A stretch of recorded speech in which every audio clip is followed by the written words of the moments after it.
Break news. ఏటీసీతో సంబంధాలు కట్టాయి.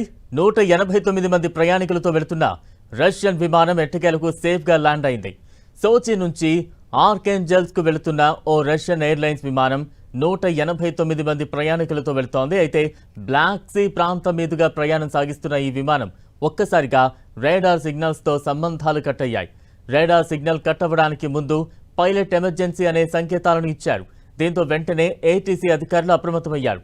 నల్ల సముద్రం ప్రాంతంలో ఆ ఎయిర్లైన్స్ కోసం గాలించారు.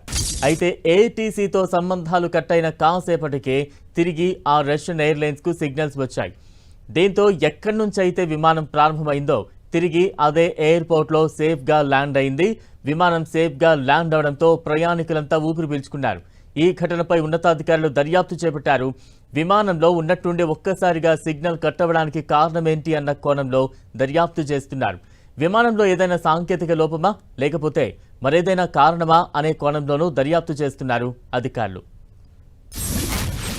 బ్రేక్ న్యూస్ మనం చూస్తూ ఉన్నాం. రష్యాలో అదృశ్యమైన విమానం ఆచూకీ లభ్యమైంది. సోచిలో సేఫ్గా ల్యాండ్ అవడంతో అంతా కూడా ఊపిరి పీల్చుకున్నారు. ప్రస్తుతం ఆ విమానం సేఫ్గా ల్యాండ్ అయిన తర్వాత దృశ్యాలు మనం చూస్తూ ఉన్నాం. 189 మందితో ప్రయాణిస్తూ ఉన్నాం.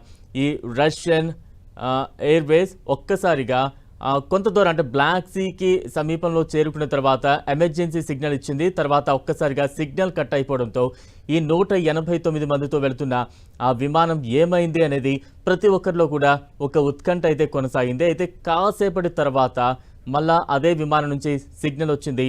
సేఫ్గా ల్యాండ్ అయిన సిచ్యువేషన్ కనిపించింది.